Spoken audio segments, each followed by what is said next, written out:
आज हम लोगों को चरक संहिता में चिकित्सा स्थान का 9th नंबर चैप्टर देखना है।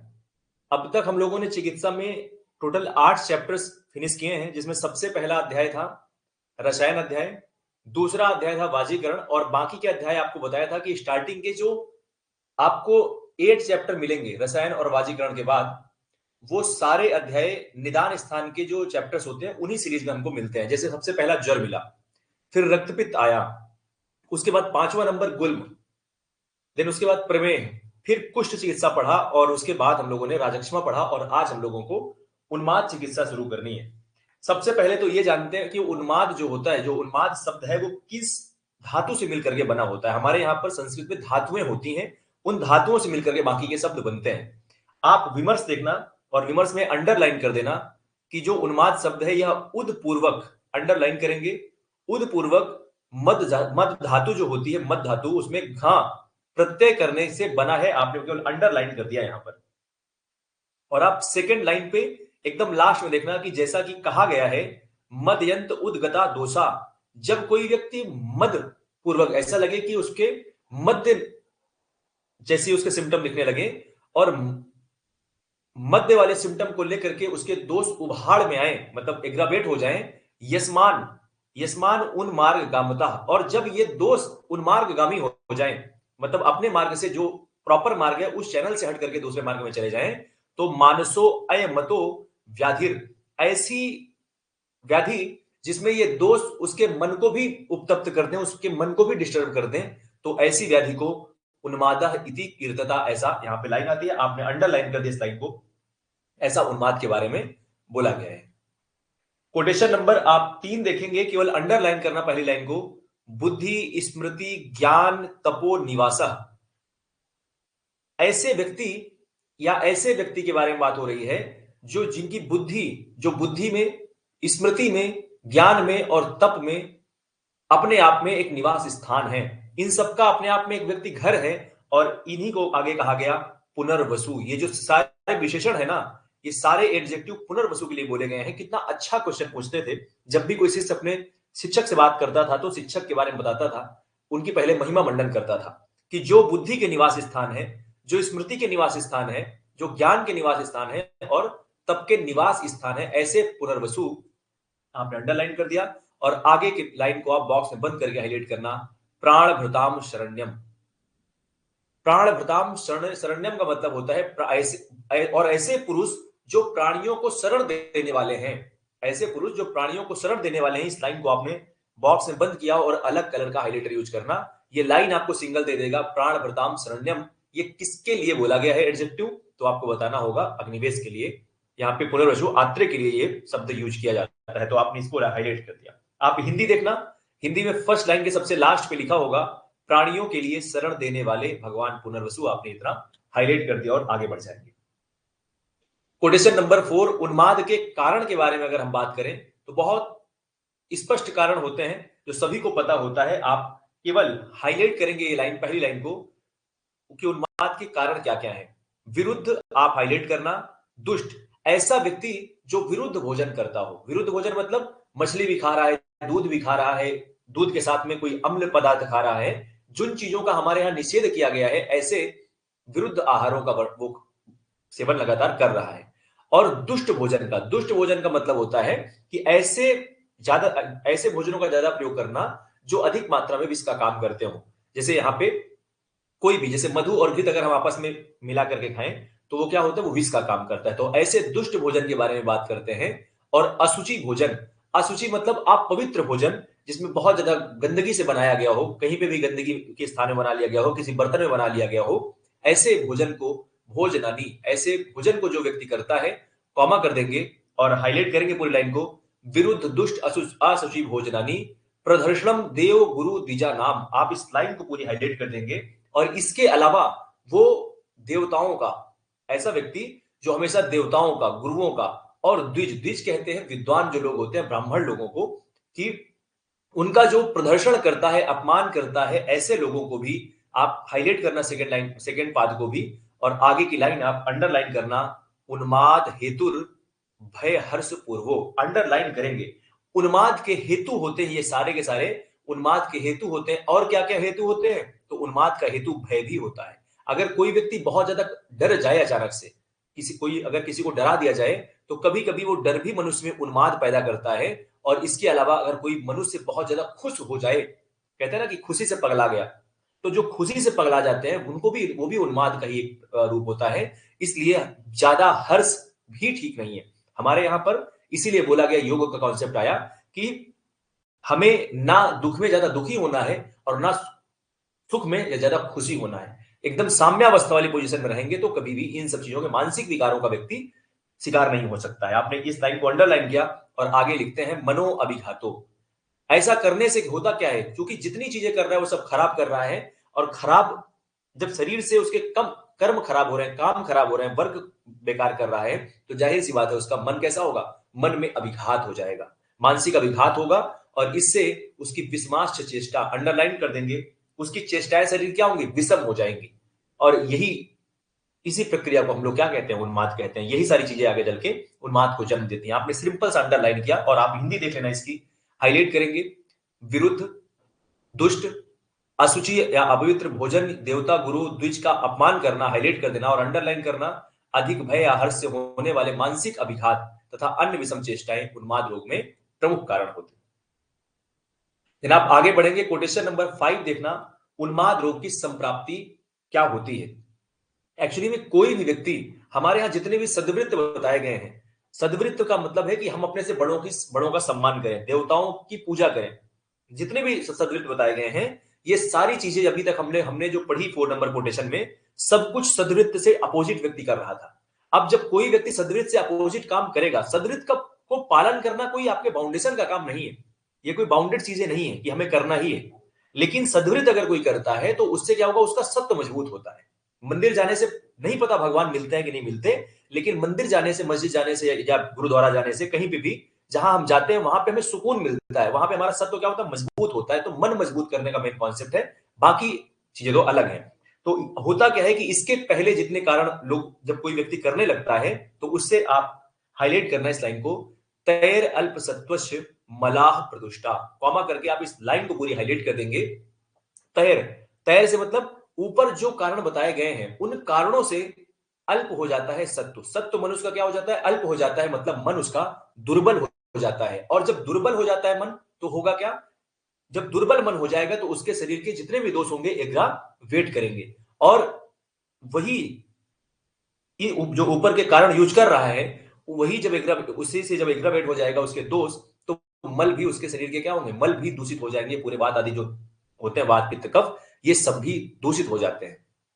और जब वात आदि दोष दूषित हो जाएंगे तो फिर होगा क्या, तो बुद्धे निवासम हृदयम प्रदूष्य। वेरी इंपॉर्टेंट लाइन है, हाईलाइट कर देना। बुद्धि का निवास स्थान क्या होता है, बुद्धि का निवास स्थान होता है हृदय। आप एरो कर देना, बुद्धि के निवास स्थान हृदय में पहुंचते हैं। भाई जब दोष एग्रावेट कर जाएंगे तो पहुंचेंगे कहां पे, दोष अल्टीमेटली पहुंचेंगे बुद्धि के निवास स्थान हृदय पर। हृदय पर पहुंचने के बाद ये क्या करेंगे, यही बढ़े हुए दोष इसको दूषित कर देते हैं। आपने हाईलाइट कर दिया, आप अलग कलर का हाइलाइटर यूज करके फिर से इसके ऊपर कलर कर देना, बुद्धिर निवासम हृदयम। इट मींस आपको समझ में आ जाएगा कि बुद्धि का निवास स्थान क्या है, हृदय होता है। हमने हाईलाइट कर दिया। अब इससे क्या होगा, 5 नंबर का सेकंड पार्ट देखना, श्रोतांसी अधिष्ठाय मनोवहानी। इस लाइन को आपने हाईलाइट कर दिया और कॉमा कर देंगे, श्रोतांसी अधिष्ठानी। अब चूंकि दोष पहुंच कहां गए, हृदय में पहुंच गए हैं, और हृदय हमारे मन का भी स्थान माना जाता है। तो जो हृदय में जब दोष पहुंच जाएंगे तो होगा क्या, मन वही जो स्रोतस होगा उसमें ये दोष पहुंच जाएंगे। और यहां पे मन वही स्रोतस का अधिष्ठान लेकर के, मन वही स्रोतस का प्रमोहंती आशु नरस्य चेता। अब होगा क्या, जब मन वही स्रोतस में इतने दोष पहुंच चुके हैं, इतनी निगेटिविटी पहुंच चुकी है, और मन क्या है, पहले से कमजोर हो चुका है, तो होगा क्या, तो वो व्यक्ति प्रमोह अर्थात मन को मोहित कर देता है। ये सारे दोष मिलकर के क्या करेंगे, मन को मोहित कर देते हैं, तुरंत ही मन को डिस्टर्ब कर देते हैं। और नरस्य चेता, चेत मतलब होता है मन, मन को मोहित कर देना या मन को डिस्टर्ब कर देना, ये प्रक्रिया होती है उन्माद की। और जब मन डिस्टर्ब हो जाएगा तो आदमी पागल पागल तो घूमता ही है। जब आदमी का मन, दिमाग काम नहीं करता है ना, मन नहीं प्रॉपर वर्क कर रहा है, तभी तो आदमी कहते हैं कि पगला गए हो क्या, पागल हो गए हो क्या। तो ये उन्माद की संप्राप्ति है। आप हिंदी को देखना यहां पे और अंडरलाइन करते जाना, सिर्फ कारणों से, ऊपर जो कारण है उनसे, जिन व्यक्तियों का मन दुर्बल हो जाता है, आगे अंडरलाइन करना, उपर्युक्त कारणों से दूषित वातादि दोष हाईलाइट करेंगे अलग कलर के हाइलाइटर से। बुद्धि के निवास स्थान हृदय को दूषित करके मनोवाही स्रोतों में आश्रित होकर मनुष्य के मन को मोहित कर देता है। ये कॉन्सेप्ट होता है उन्माद के संप्राप्ति का। फिर आप आगे बढ़ जाएंगे कोटेशन नंबर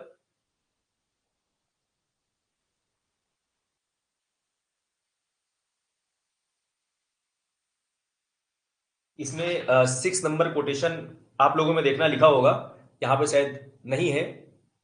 हम कोटेशन पढ़ेंगे, कोटेशन पढ़ करके आपको समझाते जाएंगे, आप उसको हाईलाइट करते जाना। वहां पर आपके लिखा होगा 6 नंबर कोटेशन में, धी विभ्रम सत्व परिप्लवश्चा, लाइन आई होगी, धी विभ्रम, बहुत इंपॉर्टेंट कोटेशन है, आप इसको प्रयास करना रटने का, आर करके लिख लेना। लाइन होगी धी विभ्रम सत्व परिप्लवश्चा, ये पहली लाइन होगी, और इसको आप हाईलाइट करके कॉमा कर देंगे। धी विभ्रमा, अब होगा क्या, जब उसका मन पूरी तरह से डिस्टर्ब हो चुका है तो उसके बुद्धि में क्या हो जाएगा, भ्रम हो जाएगा। धी मतलब बुद्धि, बुद्धि विभ्रम हो जाएगा, उसकी बुद्धि प्रॉपर सोच नहीं पाएगी कोई चीज। और जब बुद्धि कोई चीज सोच नहीं पाती है तो उसमें क्या होता है, नित्य को अनित्य समझना और हित को अहितकर समझना। आप उस व्यक्ति से कहोगे कि भाई ये चीज आपके लिए नुकसानदायक है, लेकिन वो आपको गालियां देकर के आपको भी उल्टा गाली देगा और कहेगा कि नहीं ये तो मेरे लिए अच्छी चीज है, क्योंकि उसको मजा आ रहा है उस चीज से। तो जब धी विभ्रमा और सत्व परिप्लवश्चा, उसका जो मन है, मन पूरी तरीके से भ्रमित हो गया है, आपने हाईलाइट कर दिया। आगे लाइन होगी पर्याकुला दृष्टि धीरता चा, उसको केवल अंडरलाइन करना, पर्याकुला दृष्ट अधीरता चा। अब उसकी जो दृष्टि होगी पूरी तरीके से क्या हो जाएगी, पर्याकुल हो जाएगी, चंचल दृष्टि हो जाएगी। आपने अंडरलाइन कर दिया पर्याकुला दृष्टि अधीरता चा, उसमें धैर्य शक्ति उसमें पूरी तरीके से नष्ट हो जाएगी, मतलब वो धीरज बिल्कुल नहीं होगा, धैर्य बिल्कुल नहीं होगा। अगर कोई सामने वाला व्यक्ति एक बात बोलेगा तो 10 बात बोल करके उसको गिरिया करके वहां से भाग जाएगा। ऐसा ये उन्माद का कॉन्सेप्ट है, उन्माद के बारे में बता रहे हैं। ये उन्माद के सामान्य लक्षण है, हमने हाईलाइट किया केवल पहली लाइन को, धी विभ्रमा सत्व परिप्लवश्चा, आगे केवल अंडरलाइन करेंगे पर्याकुला दृष्ट धीरता चा, और फिर इसके बाद जो नेक्स्ट लाइन है वो है अबद्ध वाकत्वम, अबद्ध वाकत्वम हृदयम च शून्यम, जिसके हृदय में पूरी तरीके से दोषों ने कब्जा कर लिया है, उसके जो हृदय में जो सत्व, जो पॉजिटिविटी होनी चाहिए थी, अब उसमें से चली गई है, उसके हृदय से चली गई है। तो जब हृदय में पॉजिटिविटी चली जाएगी, जो कि हृदय का सबसे बड़ा काम है, तो उसका हृदय कैसे लगेगा, शून्य लगेगा। तो हृदयम च शून्यम आपने बॉक्स में बंद करके इसको हाईलाइट करना अलग कलर के हाईलाइटर से। आपको सिंपल सा एक शब्द देते हैं हृदयम च शून्यम, ये लक्षण किसमें मिलता है, किसका समान लक्षण है, तो आपको बताना होगा ये जो समान लक्षण है ये है उन्माद का, कॉमा कर देंगे। आगे की लाइन है सामान्यम उन्माद गदस्य रूपम, सामान्यम उन्माद गदस्य रूपम कहें या लिंगम कहें, गदस्य लिंगम, ये यहां पे कोटेशन होता है। तो आप आगे की लाइन को अंडरलाइन कर केवल कर देना उन्माद पे, कि ये उन्माद का सामान्य लक्षण बताया गया है, ये आप रट लेना। धी विभ्रमा सत्व परिप्लवश्चा पर्याकुला दृष्ट धीरता चा अबद्ध वाकत्वम हृदयम च शून्यम सामान्यम उन्माद गदस्य लिंगम, ये बहुत इंपॉर्टेंट है। आगे जब आप अपस्मार में जाओगे तो बहुत कंफ्यूज करेगा ये कोटेशन, फिर से हम आपको यहां पे बताएंगे ऐसा कि आपने वहां पे ऐसा पढ़ा था। फिर आप आगे बढ़ेंगे, हिंदी आप देख लेना, हाईलाइट कर देना, बुद्धि में भ्रम हो जाना, मन का भ्रमित हो जाना और चंचल हो जाना, दृष्टि का चंचल हो जाना हाईलाइट कर देना, धैर्य शक्ति का नाश हो जाना, बिना प्रयोजन कुछ भी बोलते रहना, और हृदय को शून्य हो जाना, आपने बॉक्स में बंद करके हिंदी को भी हाईलाइट कर दिया। ये उन्माद के समान लक्षण है, हमने हाईलाइट करके सारा देखा। 7 नंबर कोटेशन देखना, उन्माद में चित्त की अशांति का जो कॉन्सेप्ट है, आप हेडिंग हाईलाइट करना 7 नंबर पे, उन्माद में चित्त की अशांति। ऐसा क्यों होता है, बहुत लोगों का प्रश्न है, होता है कि उन्माद के पेशेंट में ऐसा क्यों होता है, मतलब इतनी बीमारियां हैं दुनिया में, केवल उन्माद ही ऐसी बीमारी के है जिसमें चित्त पूरी तरीके से अशांत हो जाता है। तो उसका कॉन्सेप्ट आप समझना, यहाँ पे बहुत अच्छा उन्होंने उसका पूरा मैकेनिज्म बताया हुआ है। लाइन आती है सा मूढ़ चेता ना सुखम ना दुखम, कॉमा करके आप इस लाइन को केवल अंडरलाइन करना, सा मूढ़ चेता न सुखम न दुखम ना आचार धर्मो कुत एव शांतिम। अब ये लाइन पहली समझ में नहीं आई होगी, आप सेकंड लाइन देखना 7 पे लिखा होगा विंद्यति, विंद्यति पास, विंद्यति पास तम स्मृति बुद्धि संज्ञो। विंद्यति पास का मतलब होता है कि उसकी जो स्मृति है नष्ट हो जाना, बुद्धि, स्मृति बुद्धि और संज्ञा का नाश हो जाना। एक ऐसे व्यक्ति में जिसमें विंद्यति नष्ट हो चुकी है, क्या स्मृति बुद्धि और संज्ञा, जिसकी स्मृति बुद्धि और संज्ञा नष्ट हो चुकी है, इसके बाद होगा क्या, उसमें वो मूढ़ चेत हो गया है, सब नष्ट हो गया है। जिसमें स्मृति नहीं है, बुद्धि नहीं है, संज्ञा नहीं है, तो वो कैसा हो जाएगा, मूढ़ चेत हो जाएगा, मतलब उसका मन पूरी तरीके से विकृत पुरुष हो जाएगा, विकृत पुरुष वाला मन हो जाएगा। और इसमें सा मूढ़ चेता, उसको कहीं पे सुख भी नहीं मिलेगा, ना कहीं दुख मिलेगा, ना वो आचार जानेगा, मतलब शिष्टाचार भी नहीं जानेगा, सदाचार नहीं जानेगा, और धर्म अधर्म क्या है वो भी नहीं जानेगा। और जो जो व्यक्ति ना सुख का अनुभव कर पा रहा है, ना दुख का अनुभव कर पा रहा है, जिसके लिए सदाचार सदाचार नहीं रह गया है, जिसके लिए धर्म अधर्म में कोई भेद नहीं है, ऐसा व्यक्ति क्या जीवन में कभी सुखी रह सकता है? तो कुत एवं शांति, ऐसे व्यक्ति को शांति दुनिया में कहां मिल सकती है, अर्थात कहीं नहीं मिल सकती है। तो ये आपने यहां पे देखा, और इस लाइन को आप अंडरलाइन कर देंगे। ये रीजन होता है कि उन्माद में पेशेंट कभी भी शांत रह ही नहीं सकता। उसका कारण यह है कि उसने अपनी स्मृति खो दी, बुद्धि उसकी भ्रष्ट हो गई है, संज्ञा उसका नाश हो गया है, और वो मूढ़ चेत हो गया, मतलब विकृत मन वाला पुरुष हो गया है। और तो इसलिए सुख और दुख, सदाचार धर्म का उसको कोई ज्ञान नहीं रह जाता। और ऐसे जिसको इन सब चीजों का ज्ञान नहीं, तो फिर वो सुखी कहीं रह नहीं सकता। आगे आप देखना, भ्रमति अत्ययम च एत इतस्तश्च, और इधर उधर वो भ्रमण करता रहता है, इसके अलावा उसके पास और कोई काम बचता नहीं। कोटेशन नंबर आप 8 देखेंगे, 8 के पहले फर्स्ट लाइन पर लिखा होगा यहां पे, उन्माद के भेद आप हाईलाइट करना, उन्माद के भेद। और उन्माद के भेद में आप यहां पे मिडिल पर देखना, स्मृति नाम उन्मादम आगंतु, आगंतु को हाईलाइट करना, और निज, इट मींस 2 प्रकार का उन्माद यहां बताया गया है, इसको आपने हाईलाइट कर दिया, आगंतुज और निज। यहां पे आप देखना हिंदी हाईलाइट करेंगे, आगंतुज और निज भेद से 2 हेतुओं से होता है, मतलब 2 भी प्रकार बताए गए उन्माद के, निज और आगंतुज उन्माद, जो कि हर बीमारी का हो सकता है। तो हमने निज और आगंतुज को केवल हाईलाइट किया, बाकी सब कुछ छोड़ देंगे। आप अंडरलाइन कर सकते हैं, बुद्धि मन स्मरण शक्ति के भ्रम स्वरूप उन्माद रोग आगंतुज और निज भेद से 2 प्रकार का होता है। 8 नंबर कोटेशन देखना, प्रॉपर कितने प्रकार का होता है। हमने अष्टोत्तरीय अध्याय जब पढ़ा था, चरक सूत्र 19 नंबर चैप्टर, वहां पर पूरा इसके बारे में डिटेल में देखा था कि जो उन्माद है, पंच उन्मादा चत्वारो अपस्मारा, अगर आपको याद हो लाइन वहां पर, तो हमने पंच उन्मादा चत्वारो अपस्मारा करके पढ़ा था, और बताया था कि हम लोग जब आगे बढ़ेंगे तब फिर से इसको देखेंगे। तो आज यहां पर देखो लिखा होगा, तस्य उद्भवम पंच विधम, आप बॉक्स में बंद करके हाईलाइट कर देंगे। आपसे पूछेंगे उन्माद कितने प्रकार का, तो कितने प्रकार का बताना है, उन्माद 5 प्रकार का होता है, लेकिन कब, जब आपको पूछेंगे चरक के अकॉर्डिंग कितना होता है। यहीं पर आप एरो करके लिखना, लिखना बट सुश्रुत के अकॉर्डिंग, सुश्रुत ने 6 प्रकार का उन्माद माना है। इन्होंने 5 तो चरक के जैसे ही माने हैं, लेकिन एक ब्रैकेट में लिखना विषजन्य उन्माद, विषजन्य उन्माद अलग से माना है। तो ये हमने यहां पर लिखा, सुश्रुत ने 6 प्रकार का, चरक ने 5 प्रकार का उन्माद माना है, विषजन्य सुश्रुत ने अलग से माना। इतना आप करके हाईलाइट कर देंगे, उन्माद के 5 भेद होते हैं, हिंदी को हाईलाइट करना और बाकी लाइनें पूरी छोड़ देंगे। फिर आप 9 नंबर कोटेशन छोड़ देंगे, 10 नंबर कोटेशन देखना। अब एक एक उन्माद के लक्षण क्या होते हैं, हम लोग पूरा उनके बारे में डिटेल में देखेंगे। वातज उन्माद का लक्षण आप देखना, बहुत सिंपल सी चीजें होती हैं, सब कुछ हाईलाइट नहीं करेंगे, केवल पढ़ेंगे। केवल वातज उन्माद का लक्षण आप हाईलाइट करना, सिंपल है, हमने निदान निशान में सारी चीजें पढ़ी हैं। वातज उन्माद के क्या लक्षण, कफज वाले के क्या, पित्तज के क्या, सारे लक्षण हम लोग पढ़ चुके हैं। फिर से यहां पर रिवीजन जैसे चलेगा आपका। लिखते हैं अस्थान हास, कॉमा कर देंगे अस्थान हास के बाद, केवल कॉमा करते जाएंगे, कुछ अंडरलाइन हाईलाइट मत करना जब तक हम ना कहें। अस्थान हास जो वातज उन्मादी होता है, वातज वैसे भी प्रकृति वाला जो व्यक्ति होता है, वो बहुत ज्यादा चंचल होता है। अब वो कहीं पर कुछ भी शुरू कर देता है, तो सेम ऐसे ही वातज उन्मादी जो व्यक्ति होगा, वो क्या करेगा, अस्थान, जहां पर नहीं हंसना चाहिए वहां पर हंसेगा। आपने अंडरलाइन कर दिया। स्मित, स्मित मतलब होता है मुस्कुराना, तो जहां पर नहीं मुस्कुराना होगा वहां मुस्कुराएगा, मतलब किसी के मैयत पे चला जाएगा और वहां पे भी दांतें निकालता रहेगा, वहां पे भी तेजी तेजी हंसेगा। तो ऐसे शब्द आप समझिए, अस्थान हास, स्मित, अस्थान नृत्य करेगा, जहां पर नहीं नाचना चाहिए वहां नाचेगा भी।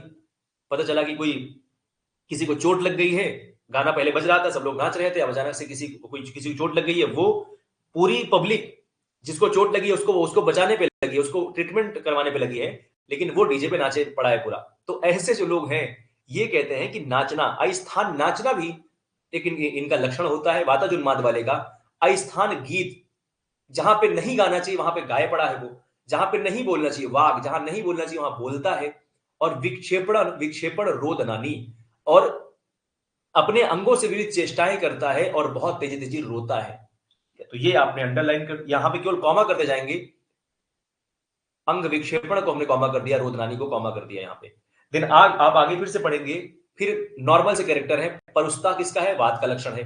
किस्ता किसका लक्षण है? वात का लक्षण है। अरुण वर्णता किसका लक्षण है? वात का है। बहुत सिंपल है, तो छोड़ देंगे, कॉमा कर देना और आगे की लाइन आप अंडरलाइन कर देना। जीर्णे बलम चा अनिलजस्य रूपम आपने अंडरलाइन कर दिया। बहुत सिंपल सी लाइन है, समझना इसको। कह रहे हैं कि जब खाना जीर्ण हो जाता है, जब भोजन जीर्ण हो जाएगा, तो ये वातज उन्माद का स्वरूप ज्यादा तेजी से बढ़ करके आता है। मतलब ज्यादा इसके लक्षण उस टाइम पर होते हैं, ज्यादा सिम्टम तब दिखते हैं जब खाना जीर्ण हो जाता है।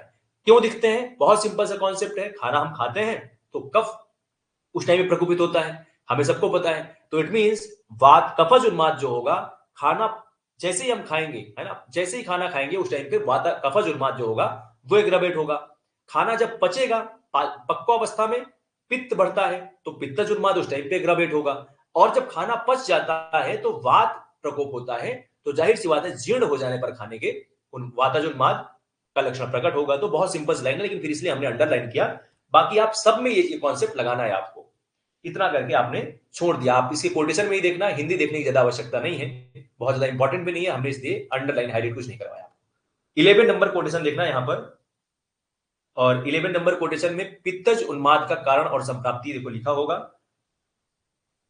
और इसमें केवल हिंदी आप देखना, सेकंड लाइन पर हिंदी देखेंगे। अजितेंद्रिय पुरुष के हृदय में आश्रित हो जाता है, कौन से? जो भी दोष बढ़े हुए होते हैं, और वह हृदय में आश्रित पित्त वातज उन्माद के ही समान शीघ्र अत्यंत भयानक उन्माद को उत्पन्न करता है। आपने केवल अंडरलाइन कर दिया, हम बहुत ज्यादा इंपॉर्टेंट चीज नहीं थी। 12 नंबर कोटेशन देखना, पित्तज उन्माद के लक्षण हाईलाइट कर देंगे। पित्तज उन्माद के लक्षण अगर आपको याद हो तो हमने वहां पर देखा था, अमर्ष संरंभी, हाईलाइट करना इस लाइन को। अमर्ष, अमर्ष मतलब होता है जिसमें किसी प्रकार की सहनशीलता ना हो, ऐसा व्यक्ति जिसमें किसी प्रकार की सहनशीलता ना हो। वैसे भी जो क्रोध होता है उसको पित्त से हम लोग कोरिलेट करते हैं, क्रोध को। तो जो पित्तज जिसको उन्माद हो जाएगा, मतलब एक तो पित्तज प्रकृति वाला व्यक्ति वैसे ही क्रोधी होता है, और ऊपर से उन्मादी हो गया है। मतलब एक तो करेला ऊपर से नीम चढ़ा वाला सिस्टम है यहाँ पर। एक तो पहले से पित्तज व्यक्ति है, मतलब पहले से उसको उन्माद है, और ऊपर से कैसा पित्तज उन्माद हो जाएगा, तो क्या करेगा वो क्रोध उसका एग्रावेशन में बदल जाएगा। एग्रावेशन में बदलने से क्या होगा, वो किसी प्रकार की चीज और भी नहीं सहेगा। आपने हाईलाइट कर दिया अमरस।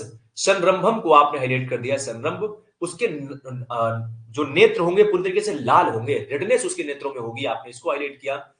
विनग्न भावाह को आप हाईलाइट कर देंगे, वो कहीं पर भी अपने कपड़े वपड़े उतार करके फेंक देगा और नग्न हो जाएगा, ये भी आपने हाईलाइट कर दिया।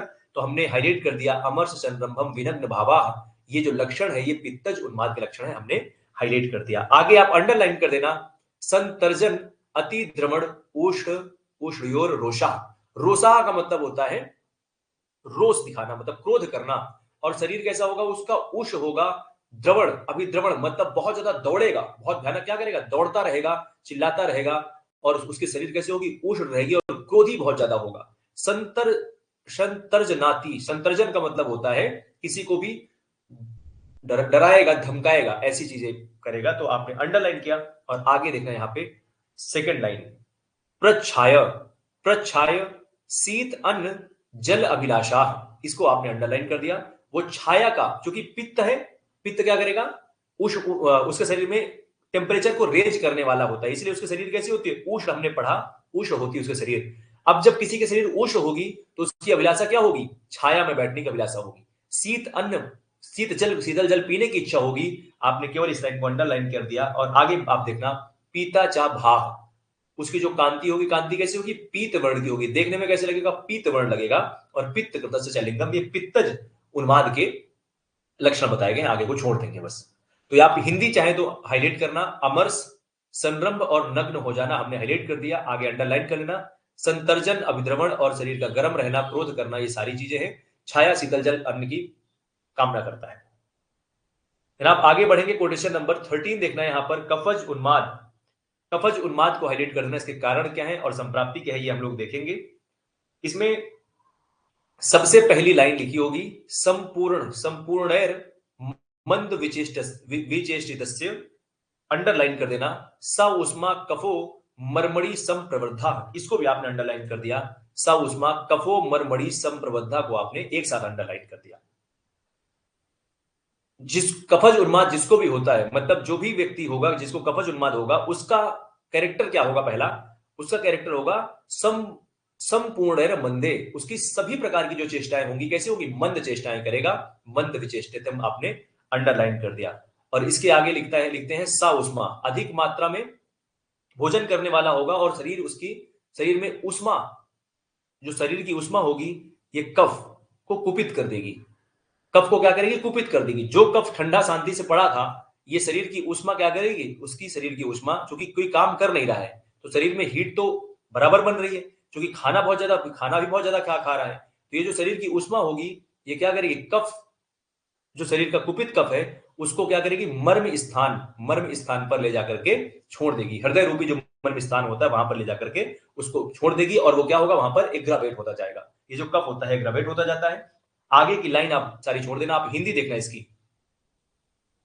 जो व्यक्ति अधिक मात्रा में पूर्ण भोजन करते हैं, ऐसे व्यक्ति के शरीर की उष्मा के साथ कुपित कफ हृदय का रूप मर्म स्थान में जाकर वृद्ध होता है।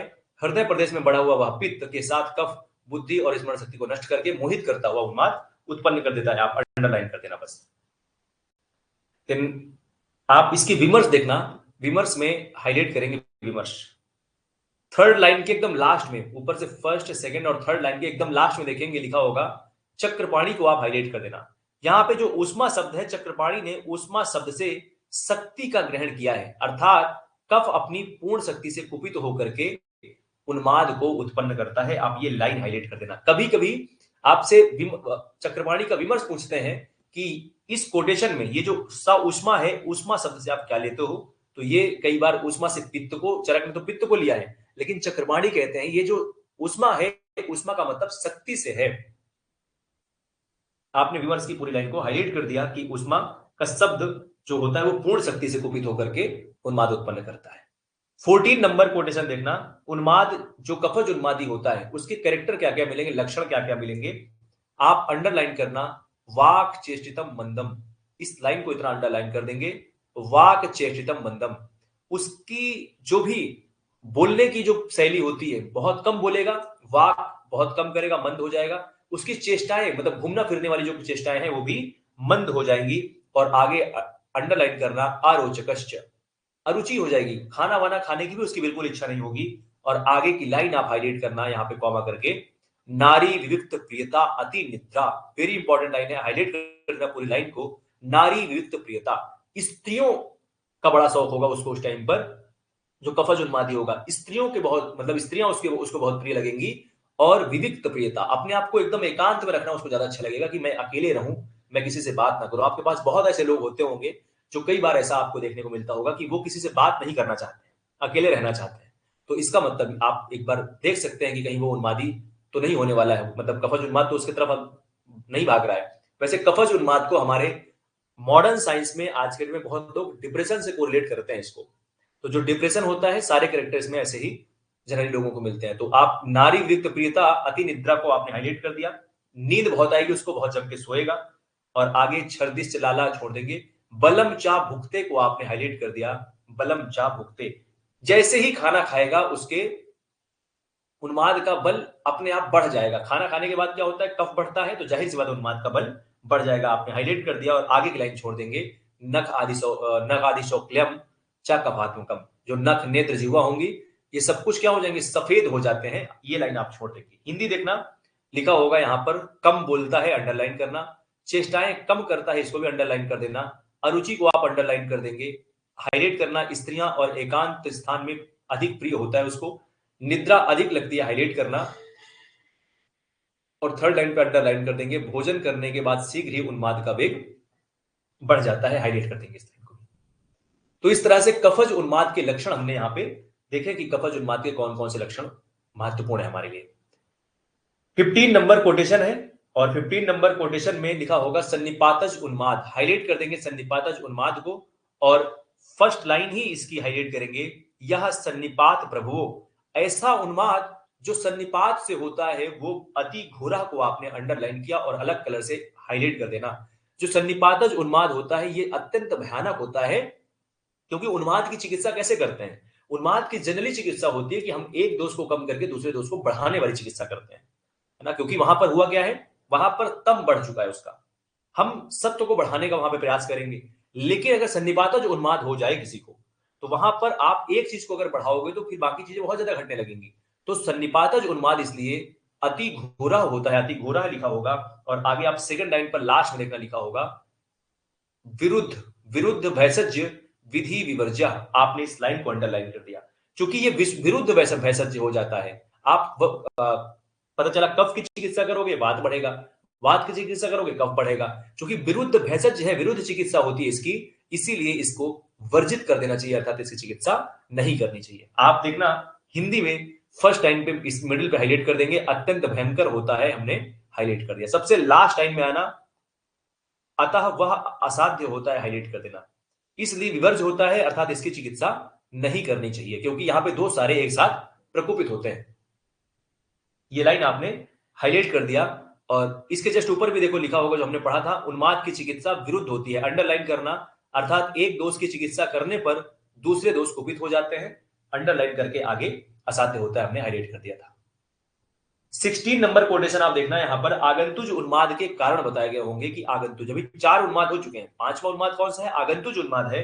और आगंतुज उन्माद के कारण आप हाईलाइट कर देना, कौन कौन से कारण होते हैं जो आगंतुज उन्माद को उत्पन्न करने वाले होते हैं। आप ये दोनों लाइनों को एक साथ ले लेंगे और हम लोग केवल सिंपल सा रीजन देख पढ़ेंगे, केवल इसको कुछ भी हाईलाइट या अंडरलाइन मत करना, जहां कहेंगे केवल वहां पे कर लेना। यहां पे देव ऋषि गंधर्व, देवताओं को, ऋषियों को, गंधर्व, पिशाच, देवता ऋषि गंधर्व पिशाच और यक्ष को आपने कॉमा कर दिया। जो यक्ष होते हैं, देवता, पिशाच, राक्षस, यक्ष जो होते हैं, यक्ष राक्षस, रक्षा, पितृणाम, पितृणाम को आपने अंडरलाइन कर दिया और अभिधर्षणानी को आपने अंडरलाइन कर दिया। मतलब ऐसे ऐसे लोग जो देवताओं का, ऋषियों का, गंधर्वों का, पिशाचों का, राक्षसों का और अपने पितरों का, जो पित्र किसको कहते हैं? जो हमारे पूर्वज होते हैं, जिनकी डेथ हो चुकी है ना। बहुत ऐसे लोग होते हैं जो हमेशा उनको गरियाते रहते हैं कि अरे क्या बना के चले गए, पूरी जिंदगी तो चौपट करके चले गए, बना दिए होते 2-4 बीघा खेती या बना दिए होते बहुत बड़ा घर, कुछ तो नहीं दे करके गए, मतलब जो उनको कोसते रहते हैं हमेशा। ऐसे लोगों में आगंतुर, हेतुर, नियम व्रत आदि आपने अंडरलाइन कर दिया। आगंतुज उन्माद के ये सब कारण हैं जो हमने देखा कि कोई देवताओं को अनुचित रूप से, मतलब देवताओं को अनुचित अनुचित रूप से कुछ बात करता है या उनकी नियम कायदे करता है, मतलब अगर कोई व्रत रहता है किसी भगवान का तो वो भी अच्छे से रहे, नियम जो नियम होते हैं उनका कोई पालन नहीं करता, उनके व्रत का प्रॉपर पालन नहीं किया जा सकता, अर्थात मिथ्या कृतम कर्मचा पूर्व देहे। और वो क्या कर रहा है? मिथ्या तरीके से मिथ्या कर्म कर रहा है, व्रत का और नियमों का उल्लंघन कर रहा है किसी भगवान के, किसी देवताओं के, किसी ऋषियों के, और कर्मचा पूर्व देहे, और उसने अपने पूर्व जन्म में कुछ अनुचित कर्म किए रहे होंगे, तो भी ये आगंतुज उन्माद उनको डेवलप हो जाता है। आपने केवल अंडरलाइन किया मिथ्या कृतम को और आगे हेतु, नियम, व्रत आदि मिथ्या कृतम आपने यहां से एरो कर दिया। आप चाहे तो हिंदी देख लेना इसकी, अनुचित रूप से नियम, व्रत, पूजा पाठ आदि करने थे तथा पूर्व देह से किए गए अनुचित कर्म आगंतुज उन्माद के कारण होते हैं, हमने अंडरलाइन किया और आगे बढ़ जाएंगे। 17 नंबर कोटेशन देखो लिखा होगा यहां पर, भूतोन्माद का लक्षण आप हाईलाइट कर देंगे। भूत उन्माद के लक्षण क्या है? दोनों लाइनों को फिर से साथ में ले लेंगे। अमर्त्य वाग क्रम वीर्य चेष्टो, कॉमा करके आपने इस लाइन को अंडरलाइन कर देना। अमर्त्य, अमर्त्य मतलब बहुत ज्यादा, अपने चेष्टाओं से ज्यादा काम करने लग जाए। अमर्त्य मतलब जिसकी उम्मीद ना किया जा सके। जो व्यक्ति कभी 10 किलो गेहूं की बोरी नहीं उठा पाता था, आज अचानक से वो 50 किलो की बोरी उठा ले रहा है, 100 किलो की बोरी उठा ले रहा है। कैसे? इसी को अमर्त्य कहा जाता है। और अमर्त्य कैसे? जो व्यक्ति कभी बात नहीं कर पा रहा था, बोल नहीं पा रहा था, आज उसमें बोलने की बहुत बड़ी टेंडेंसी डेवलप हो गई। जो किसी से बात नहीं कर पा रहा था, आज वो किसी को भी कुछ बोल दे रहा है। तो अमर्त्य वाग आपने अंडरलाइन कर दिया। विक्रम, उसका पराक्रम बहुत भयानक हो गया, बहुत बड़ा हो गया है। और वीर्य चेष्टो, वीर मतलब होता है शक्ति, उसकी शक्ति और चेष्टाएं, चेष्टो ज्ञान आदि, विज्ञान बलादि भीर्य को आपने अंडरलाइन कर दिया। और इवन इनके अलावा उसका जो ज्ञान है, विज्ञान है, बल है, ये सब भी मनुष्य के समान नहीं है, अमर्त्य हो गए। अमर्त्य मतलब मनुष्य से हट करके हो गए हैं। जैसे नॉर्मल मनुष्य का कैसे बात करता है, लेकिन उनका जो बात करने का लहजा होगा वो बिल्कुल अलग हो जाएगा। किसी व्यक्ति में उसका पराक्रम बहुत बड़ा हो जाए या उसकी शक्ति उसमें बहुत विशेष तरीके की आ जाए, उसकी चेष्टाएं बहुत विकृत होने लगे, तो ऐसा समझना चाहिए कि ये उन्माद, आगंतुक उन्माद इस व्यक्ति को हुआ है। आपने केवल अंडरलाइन किया और लाइन हमें हाईलाइट करी जो हमारे मतलब की है, वो है उन्माद कालो अनियतश्च। इसको आप बॉक्स में बंद करके हाईलाइट कर देना। आपसे सिंपल सा पूछेगा आगंतुक उन्माद का के वेग के आने का काल क्या होता है, तो आपका एक लाइन में आंसर होगा उन्माद कालो अनियतश्च। उन्माद के वेग, जो आगंतुक उन्माद होते हैं, उसके वेग के आने का कोई समय निश्चित नहीं होता। आप हिंदी देखना सबसे लास्ट 10 सेकंड की, उन्माद के वेग आने का समय निश्चित ना हो, उस उन्माद को भूतज उन्माद कहा जाता है या आगंतुक उन्माद कहा जाता है। हाईलाइट कर देंगे पूरी पूरी लाइन को आप। दिन 18 नंबर कोटेशन में देखेंगे। अब प्रश्न ये उठता है कि अभी तो हमने पढ़ा कि भाई देवता नाराज हो जाते हैं, ऋषि नाराज हो जाएंगे, गंधर्व नाराज हो जाएंगे, पितृ नाराज हो जाएंगे, कैसे ये प्रवेश कर जाते हैं शरीर में, क्या इसका कुछ हम समझ सकते हैं? बहुत लोगों को नहीं समझ में आता, तो ये प्रश्न उठता है कि क्या इनको समझाया जा सकता है कि कैसे प्रवेश कर जाते हैं? तो बिल्कुल समझाया जा सकता है। आप 18 नंबर क्वेश्चन देखना, आपकी उस समस्या का समाधान हो जाएगा। आप केवल हेडिंग हाईलाइट करना, भूतोन्माद में अदृश्य देव आदि का प्रवेश। हमारे शरीर में कैसे प्रवेश हो जाता है देव आदि का, जब हम उनकी अवहेलना करते हैं, उनके नियम और व्रतों का पालन नहीं करते। आप केवल पढ़ेंगे पहली लाइन को, अदूष्यंतः पुरुषस्य देहम। जब जो देव आदि हैं, गुण के प्रभाव से मनुष्य के शरीर को दूषित नहीं करते हैं, अदूष्यंतः, दूषित नहीं करते हैं पुरुषों के देह को। कौन? देव आदिया। देव आदिया आप यहां से ऐसे एरो कर देंगे, देव आदि जो लोग हैं, ग्रह, वो पुरुष के देह को अदूष्यंतः, दूषित नहीं करते हैं, बल्कि स्वस्तु गुण प्रभावे, अपने गुण के प्रभाव से, क्योंकि वो क्या है, बहुत पवित्र है, इसलिए क्या करेंगे, वो किसी भी व्यक्ति के शरीर को दूषित ना करते हुए क्या करेंगे, विशंति अदृश्य अदृश्यास तरसा। आपने इस लाइन को अंडरलाइन कर दिया। विशंति, उनमें, विशंति मतलब प्रवेश कर जाते हैं, उनमें प्रवेश कर जाते हैं, अदृश्य रूप में प्रवेश करते हैं। आपने अदृश्य करके यहां पे अंडरलाइन कर दिया। और कैसे प्रवेश करते हैं इसका एक उपमा देखना, यहां पे यथैव के बाद कॉमा कर देंगे। यथैव मतलब जैसे, कैसे, जैसे। तो आप अब अलग कलर का हाइलाइटर यूज करना और यहां पे छाया पे हाईलाइट करना। छाया पे हमने अलग कलर का हाइलाइटर यूज किया और यहां पर आतप होगा, आतप। आतप को आप अलग कलर का हाइलाइटर यूज करना, ये ध्यान देना। जैसे बता रहे हैं यथैव, छाया जैसे, जैसे हमारी जो छाया होती है वो दर्पण, दर्पण में बन जाती है। और आतप, आतप मतलब जो सूर्य का प्रकाश होता है ना, सूर्य का प्रकाश, जैसे सूर्य का प्रकाश सूर्यकांत मणि में प्रवेश कर जाता है, वैसे ही ये देव आदि मनुष्य के शरीर में प्रवेश कर जाते हैं। बहुत अच्छी लाइन बोला है। आप छाया जिस कलर से हाईलाइट किए हो उसी कलर से आप दर्पण को हाईलाइट करना, और आतप जिस कलर से हाईलाइट किए हो उसी कलर से आप सूर्यकांत को हाईलाइट करना। सूर्यकांत मणि में जैसे धूप प्रवेश कर जाती है, जैसे शीशा में छाया प्रवेश कर जाता है हमारा, वैसे ही ये देवता आदि जो आते हैं वो शरीर में मनुष्य के प्रवेश कर जाते हैं और पता नहीं चल पाता है। तो ये उपमा दी गई है समझाने के लिए कि कैसे प्रवेश करते हैं। आप हिंदी की लाइन देखना, अंडरलाइन करेंगे, ये देव आदि ग्रह अपने गुण के प्रभाव से, अंडरलाइन करते जाना, मनुष्य के शरीर को दूषित ना करते हुए अदृश्य रूप से वेग के साथ शरीर में इस प्रकार प्रवेश करते हैं, इस प्रकार प्रवेश करते हैं को हाईलाइट कर देना। जैसे शीशा में छाया प्रवेश कर जाती है, इसको आप नॉर्मल कलर के हाईलाइटर से हाईलाइट कर देना और आगे की सेकंड को नेक्स्ट हाईलाइटर से हाईलाइट करना। जैसे सूर्यकांत मणि में आतप अर्थात सूर्य की किरण प्रवेश कर जाती है।